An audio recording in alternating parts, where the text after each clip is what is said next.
Je suis révoltée par cette décision. Ce gouvernement agit de façon autoritaire.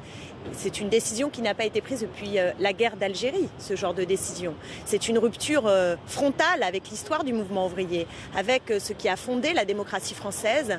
Donc je suis révoltée parce que ce gouvernement n'est pas légitime à faire adopter une loi que 60% des Français rejettent, qui a escamoté le débat parlementaire en utilisant le 49.3 et qui maintenant empêcherait la contestation sociale de s'exprimer. Mais sincèrement, on vit où ?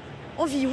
Quelle démocratie peut accepter qu'un gouvernement impose par la force une grande régression sociale en termes de code du travail, de droit du travail, et en plus ne permet pas à ceux et celles qui s'y opposent de pouvoir exprimer leur refus. Je trouve que là, les bornes sont réellement dépassées et que ce gouvernement n'a plus aucune légitimité. Clémentine Autain, la préfecture de police de Paris, dans son communiqué ce matin, rappelle qu'elle a tenté de trouver une solution, qui a d'abord eu la possibilité peut-être de reporter la manifestation et surtout de la transformer en manifestation statique. Pourquoi ne pas avoir choisi cette option ?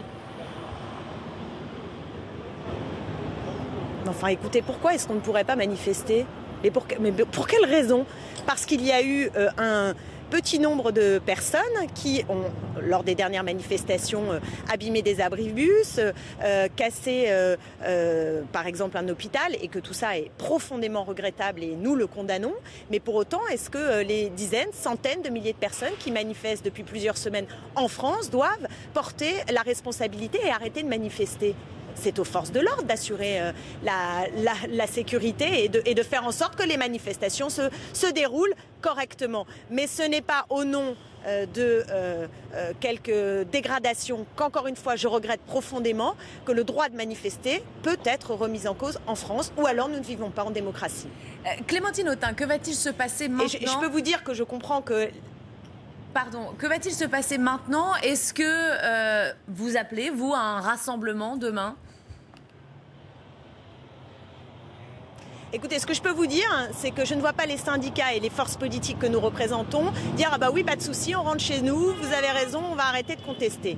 Nous allons trouver les formes pour exprimer notre refus de cette loi qui est une loi de grande régression sociale. Nous allons aussi trouver la voie pour dire que nous voulons vivre en démocratie et certainement pas sous un régime aussi autoritaire qui interdit de manifester.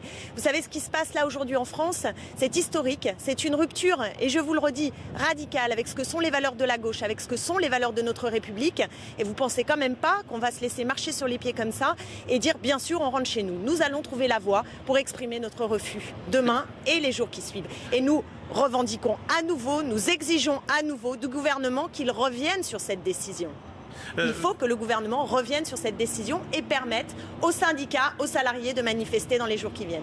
Clémentine Autain, on a le sentiment aussi d'assister à un dialogue de sourds. Il y a quelques minutes sur notre antenne, deux représentants, deux syndicalistes de police expliquaient qu'ils étaient soulagés de cette décision, que les forces de l'ordre étaient au bord de l'épuisement, qu'elles avaient souhaité elles-mêmes un report, qu'elles étaient évidemment en tant que syndicalistes tout à fait favorables au droit de manifester, mais que là, ce n'était pas possible. Et vous voyez, on a le sentiment que vous ne parlez pas de la même chose.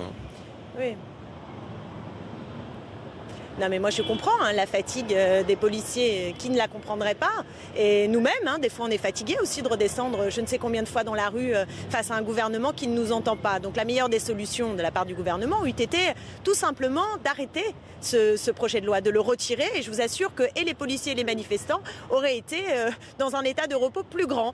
Malheureusement ce n'est pas le choix du gouvernement qui s'entête alors qu'il n'a pas de légitimité pour cette loi, alors qu'il n'a pas de majorité au Parlement, alors qu'il n'a pas de majorité sociale, alors qu'il n'a pas l'assentiment d'une majorité de Français, il s'entête à vouloir adopter cette loi. C'est du dogmatisme, c'est de l'autoritarisme. Et de ce point de vue, je pense que le gouvernement doit réviser sa façon de procéder qui est en rupture avec la gauche et en rupture avec la démocratie française.